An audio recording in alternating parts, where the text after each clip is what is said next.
সবই হচ্ছে যে মুতার জায়গায় গুতা দেওয়ার ধান্দা, আর কিছু না। আস্তাগফিরুল্লাহ আস্তাগফিরুল্লাহ।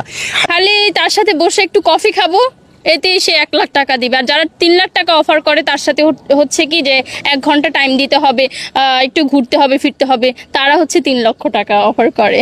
মেসেঞ্জারে লিখবে যে আপু 1 লাখ টাকা, 2 লাখ টাকা, 3 লাখ টাকা, মানুষ খালি এইভাবে অফার করতেই থাকে করতেই থাকে। তো আমি না পেরে আমার জামাইরে বললাম মানে একটা কাজ করি, যেহেতু 3 লাখ টাকা অফার করে, এরকম যদি হইতেই থাকে তাহলে আমাদের মনে হয় না বেশি দিন লাগবে বড়লোক হইতে। আসো আমরা বড়লোক হয়ে যাই। মিডিয়াতে যে খারাপ ইঙ্গিত দেয় সেই ক্ষেত্রে কিভাবে মানুষ প্রস্তাব করে সেটা যদি বলতেন। মানে এটা তো সরাসরি কাউকে বলে না তুমি আমার সাথে খারাপ কাজ করবে, এই নাটক করবে, আমাদের কিভাবে মিডিয়া আবার একটা জিনিস ভালো আছে যে সরাসরি কাউকে কখনো কিছু বলবে না। এই যে যারা এইসব ধরনের মানুষ যারা এরকম করতেছে, আপনার এগুলা খারাপ লাগে না এগুলা ফেস করতেছে, আসলে আপনাকে নোংরা ভাবে প্রস্তাব করতেছে? না, এটা হচ্ছে কি যে যদি বেশি সুন্দরী মেয়েদের দেখবেন কি খালি মানুষ অফার করে। তো আমার মনে হয় যে সুন্দরী হয়ে জন্মিয়েছি এটা একটা গর্বের বিষয়।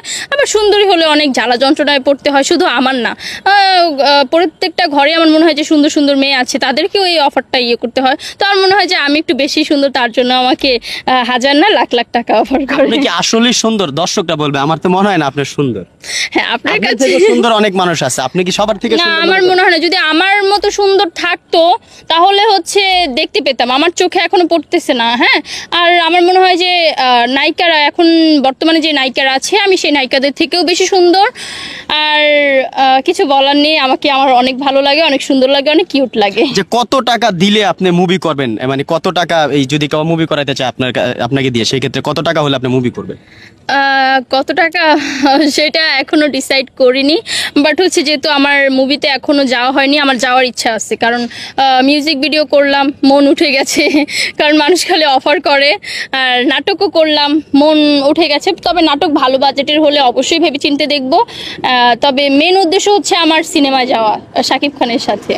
আচ্ছা, মিডিয়াতে যে খারাপ ইঙ্গিত দেয় সেই ক্ষেত্রে কিভাবে মানুষ প্রস্তাব করে সেটা যদি বলতেন। মানে এটা তো সরাসরি কাউকে বলে না তুমি আমার সাথে খারাপ কাজ করবে, এই নাটক করবে, আমাদের কিভাবে? মিডিয়া আবার একটা জিনিস ভালো আছে যে সরাসরি কাউকে কখনো কিছু বলবে না।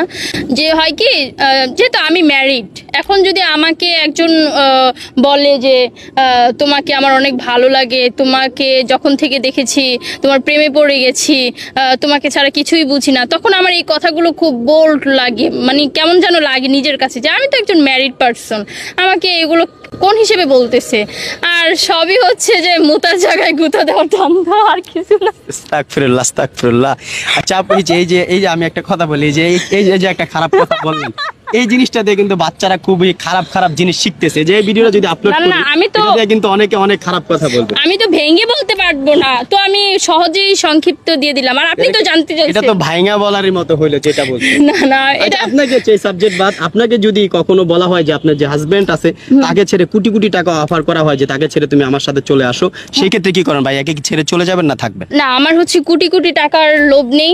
আমার লাইফে একটাই স্বপ্ন যে আমি শাকিব খানের সাথে মুভি করব। আর কোনো টাকা পয়সার প্রতি আপাতত আমার লোভ নেই, কারণ টাকা পয়সা দিয়ে কি হবে, ভালোবাসার মানুষ আসল। শাকিব খানকে কেন বিয়ে করতে ইচ্ছা হলো আপনার? ও তো বিয়ে করছে। শাকিব খানকে বিয়ে করতে ইচ্ছে করে কারণ সেটা আমার না, এটা হচ্ছে হাজার হাজার মেয়েদের। আর এখন কিছু কিছু ছাগলরা দেখতেছি যে হুদাই ফেসবুকে এসে লাফাইতেছে, শাকিব খানকে বিয়ে করব, শাকিব খানের বাচ্চার মা হব, শাকিব খানের সাথে এটা করব সেটা করব। আরে ভাই,